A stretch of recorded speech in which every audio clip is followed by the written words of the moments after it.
Hi guys! Welcome back to my YouTube channel at ito na nga ang part 2 ng Author Talks namin ni Joseph the Great. Enjoy and don't forget to subscribe to Tales of Temi. Paano mo naman nababalance ang yung pagsusulat at yung pag-aaral? Kasi how do you manage your time or balance your writing and yung pag-aaral mo? Ngayon kasi, mas naging mahirap na dahil meron kaming flexibility. So, may mga nakaka-drain yung paperwork. Siyempre, nagtatype ka din, tapos nagtatype ka din pag nagsusulat ka. Nagsisave ako ng energy. Sa age kasi na to, yung energy sobrang halaga. Parang kailangan mo siya laging pag-ipunan kasi alam mong may gagawin ka. Kung alam kong may gagawin ako para sa school, yun muna yung sinesave ko. Hindi ko pinagsasabay. Hindi ko in-overwhelm yung sarili ko na kailangan ganito ako, kailangan ganito ako, kailangan magawa ko to. Hindi. Kung ano lang yung kaya ko that time, syempre kung may deadline ka, kailangan mong gawin. Kailangan mong maging responsible enough para ma-meet mo yung deadline. Ganun. Tapos, pero kung marami ka namang time, dahan-dahan lang. Yan yung like kong reminder sa sarili ko. Dahan-dahan lang. Kasi magpa-provide ng time si Lord sa'yo. Dahan-dahan ka lang. Kasi alam mo naman na di mo kayang kontrolin yun. Kung ano yung kaya mo ngayon, yun lang yung gawin mo ngayon. Flashback sa akin nung college, hindi ako ganyan. Para pag gusto ako, Pero anyway, magandang example ka sa mga kabataang writer na nag-aaral. Unahin, ang mga dapat unahin, schoolworks. And totoo yun, kung ano muna yung kaya mong gawin. Kasi minsan, mapoprone ka sa burnout eh.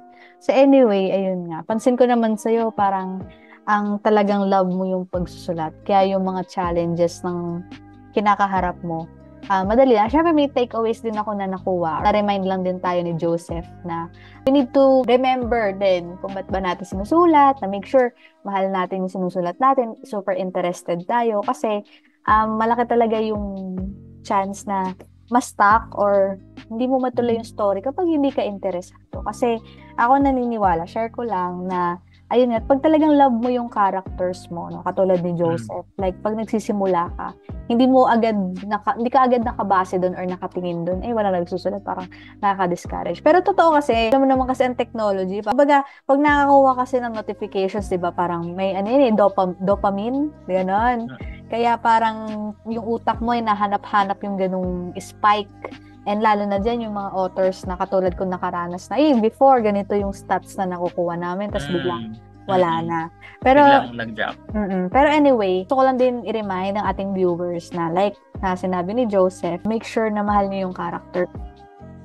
And then, hindi naman din basihan yung engagement agad-agad kung magaling ka bang writer o hindi. Kasi nga, sa totoo lang, maraming mga magagaling na writers, lalo yung mga hindi taga-Wattpad na hindi rin ganun kataas yung engagement nila. Hindi naman porke ganun, hindi na sila magaling na manunulat. Gusto ko lang kitang tanungin, ano yung ma-advise mo sa mga aspiring writers? Siguro in general, iikot pa din yan sa bakit ka nagsusulat. Kasi yun talaga yun eh. Bakit mo pinursue yung career na to? Ano yung gusto mong ma-achieve para sa sarili mo? Kasi iba-iba naman tayo ng reason kung ba tayo nagsusulat. Pero dapat reason mo hindi siya destructive. Yung reason dapat natin pag nagsusulat tayo, ano siya, maganda yung effect niya ngayon. Tapos dahan-dahan siyang mas mag-grow. Hindi yung maganda siya ngayon, tapos dahan-dahan kanyang hinihila pababa. Lagi natin i-remind yung sarili natin na mag-grow din habang nagsusulat. Hindi lang natin gusto na makatapos tayo ng novel or makapag-publish tayo or maisip natin na sana maraming magbasa ng story ko. Dapat along the way na realize din natin yung growth natin bilang person, bilang writer, na habang lumilipas yung panahon, dapat natututunan natin na mas maintindihan yung sarili natin, ganon. Mas nagmamatured yung reason. Yun yung sinasabi ko na ngayon, ito yung plano mo.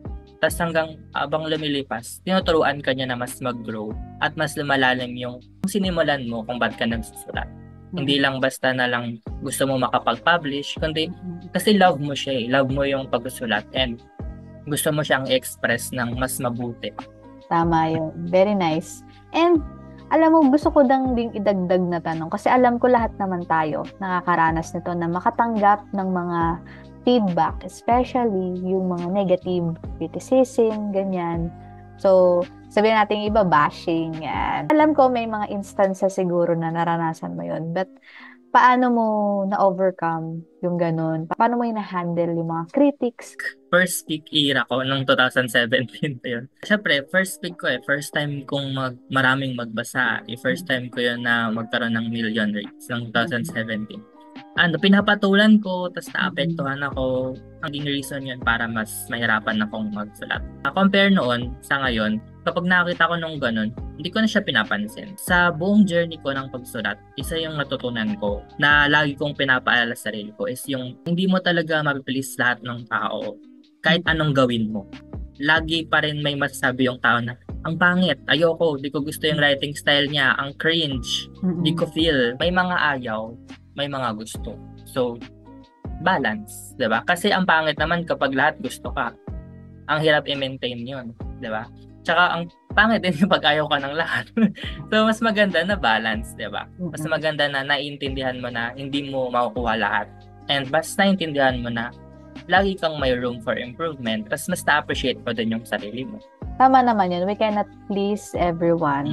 Yung ganyang mindset. Yun nga yung irony, di ba? Yung parang sa dinami-rami ng magagandang comments sa'yo, madali mong nakakalimutan yun kapag may isang comment ka na hindi maganda na nabasa. And totoo, sa una, mahirap talaga na hindi pumatol. But over the years, like what you've said earlier, na yung growth mo bilang manunulat, hindi lang yan yung sa improvement nung mismong writing mo, kundi yung mismong character mo. Pero I'm glad that na-overcome at napagtagumpayan mo na yon. Mas nagiging stronger ka, kumbaga, kaya mo na naranasan yon. Pero curious din ako, meron ka bang literary icon? Sino yung isa sa mga pinaka-hinahangaan mo? Paano ka na-inspire nung writer na yon na magpatuloy? Noon, yun nga, si Ate Abby. Tapos nung that time na din, mga 2015 something or 16, doon ko naman na-discover si Jonax. Doon ko na siya na-discover. So, naging inspiration ko sila, yung ibang author din. Kailan lang ba si Ate Chin, Just Chin, yung nagsulat ng, yung sa siya, sa Wattpad. Yun, naging inspiration ko rin si Ate. Ate kasi ang ginagawa ko inspiration yung mga ibang authors. Pero, nung habang lumilipas, nung na-drain ako, nung na-burnout ako nung 2020, mga 2021 era, nawalan kasi ako ng ganang magbasa. Tapos nawalan talaga ako ng urge na magkaroon ng mga idol, yung ganun. Yung compassion ba, na na-appreciate mo yung mga tao. Ganun. Nawalan kasi ako ng ganun. So, nawalan din ako ng sense of ganun, yung parang matatawag ko na super inspiration or yun nga yung icon mo, yung writer icon mo. Ang ginawa ko is ako. In-idol ko yung sarili ko. Parang imbes na mas na-appreciate ko yung iba, mas in-appreciate ko yung sarili ko. Na kung ano yung kaya kong gawin ngayon, na-appreciate ko. Gusto kong makapagsulat ng maganda. Yun yung idol ko. Yun yung gusto kong ma-achieve. Yun yung inspiration ko. Pero may mga idol din ako na yung mga nagsusulat ng mga movie. May mga napanood akong series na sabi ko, ang galing. Ang galing ng writer na to kasi paano niya na-execute to lahat. Diba? Kasi syempre iba yung execution sa movie, sa novel.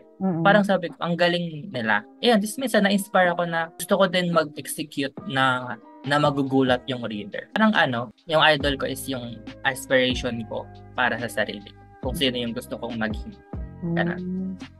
Baga compassion para sa sarili, para mas ma-build mo yung sarili mo. Imbes na palagi kang kasi natutunan ko kasi habang lumalaki ako, masyado kong tinitingnan yung ibang tao. Bakit?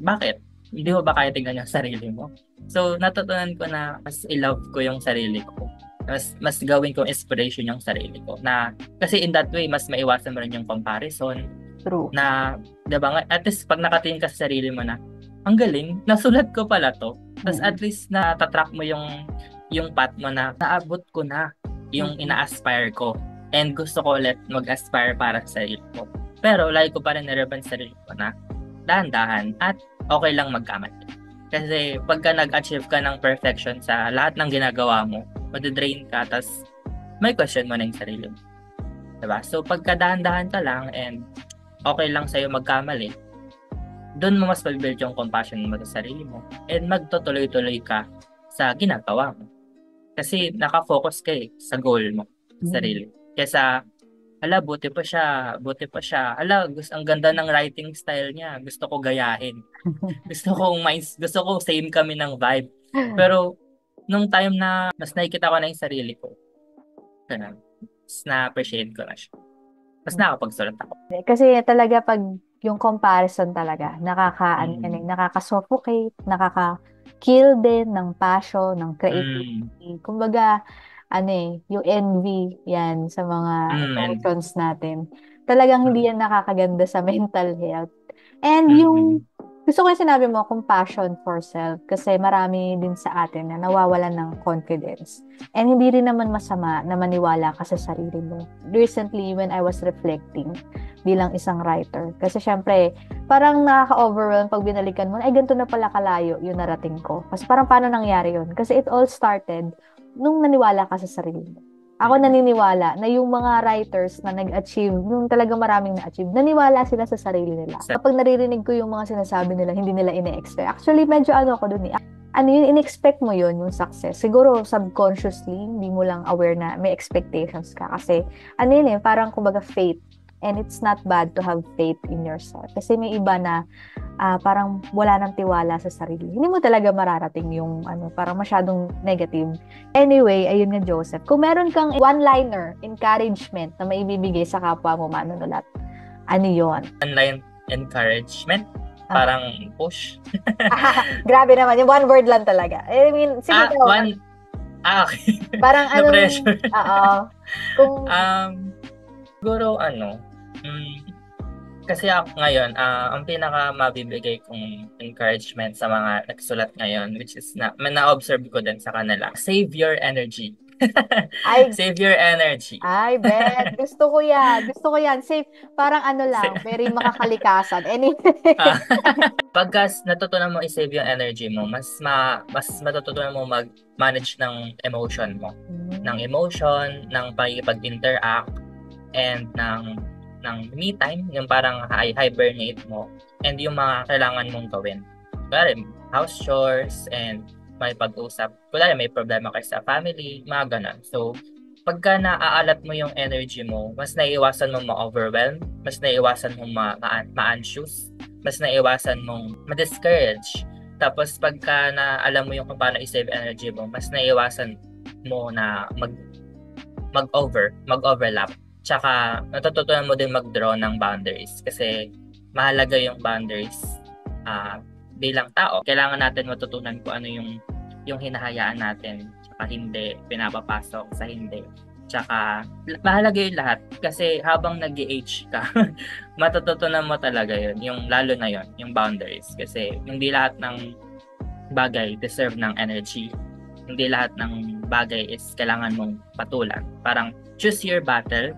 And lagi mo lang yung isipin, choose your battle. Kasi hindi lahat ng laban mo.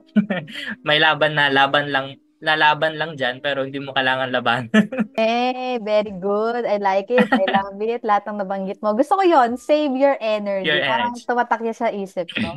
Pero kasi parang sakto din yan sa sa season ko ngayon. Kasi nga, 'di ba nga, yung panahon natin ngayon, very highly stimulating ng mga distractions, and totoo yun, agree ako doon sa sinabi mo, the setting boundaries, choose your battles wisely bilang isang manunulat. Akala ng mga tao, writer, sulat-sulat lang, di ba? Syempre, kasi when you get involved in the community of readers and writers, syempre, especially where obligado tayo i-market yung sarili natin. Totoo yun, save your energy talaga sa mga lang importante sa'yo. Kumbaga, yun nga, yung mga nabanggit mo rin kanina na hindi mo rin mapiplease lahat, hindi lahat magugustuhan yung gawa mo. So, wag nating ipilit. So, i-save natin yung mga energy natin dun sa mga taong mas naniniwala sa kakayahan natin bilang isang mga nanulat. So, yun, Joseph, last question. What's next for your writing journey? Ano ang dapat naming abangan sa iyo? Meron ka bang mga pasilip na projects, to be published books? Anong plano mo after dito Dissonance? Meron ka na bang isusulat agad na next story? Take it away. Since kakatapos ko lang ng dito Dissonance, kakapublish ko lang kahapon is meron akong kasunod na plano na story. Kasi, ayun, nakaisip na ako and wow. Na siya, marami na siyang sobrang dami ng idea. And i-arrange ko na lang siya. Tapos, isulat ko na din siya this July. And siya, parang konting silip about it is story siya ni nung kaibigan nung isang bida doon sa Dito Dissonance. And siya, nagde-depict siya about boundaries and emotions then and mental health and trauma. So siya, medyo triggering siya, pero pagka gagawin ko yung best ko na mabigyan ng justice yung mga ganong topic and mas maging aware tayo sa pagka-handle ng emotions natin at saka ng pag-overcome ng trauma natin. Tapos iba pang pasilip, may mangyari na himala ngayong year about Dito Dissonance. Yun lang yung konting spoiler. Baka ganyan, baka ganito. Oh, exciting. Parang alam ko na yan Pero advance congratulations kung ano man ng na yun, opportunity na yun. Kasi alam ko naman nire-reward ng Lord ang ating mga effort. Pero ayun nga, bago ko rin pala makalimutan, baka naman anong iyong short message sa iyong supporters and readers. Last na talaga yun. Ayun, super fulfilling ng pakiramdam na nakatapos ulit ako ng novel. And hindi ko malalaman kung ano yung dapat ko pang i-improve kung hindi kayo nag-comment, kung hindi niyo sinabi sa akin yung mga kailangan kong i-improve. And syempre na-feel ko na hindi lang ako yung na-appreciate ng story ko at tinuruan niyo ako lalo na mas mag-focus sa pagsusulat and magkaroon, ayun nga, natutunan ko pa din na yung nasa isip ko na palagi yung boundaries na na-appreciate ko kayo at the same time na-appreciate ko din yung sarili ko. Dahil lahat tayo nag-effort, lahat tayo nagbigay ng time, lahat tayo nagbigay ng chance para sa Dito Dissonance. And palagi ko yun maalala na naging kasama ko kayo sa pagsulat ng Dito Dissonance. And sana masama niyo ulit ako sa story ni ng isang character sa Dito Dissonance. At sana palagi yung baunin yung natutunan nyo sa Dito Dissonance at palagi yung maalala na lagi yung i-regulate yung emotions nyo para hindi siya mag-overlap. Yun. Thank you so much, Joseph, sa pag-join sa ating Author Talks episode ngayon. So, maraming salamat sa pag-accept ng invitation at sa pag-share ng iyong insight. So, wishing you all the best power. Talagang tuloy-tuloy lang, padayon. At lahat tayo may kanya-kanyang seasons and timing. Thank you and congratulations! Ayun guys, maraming salamat din sa pagsubaybay ng Author Talk. Sana suportahan niyo palalo si Joseph sa kanyang mga upcoming published books, kanyang mga paparating pang mga stories. So yun lang, bye-bye! God bless you all! Bye, Joseph! Bye-bye! Thank you po!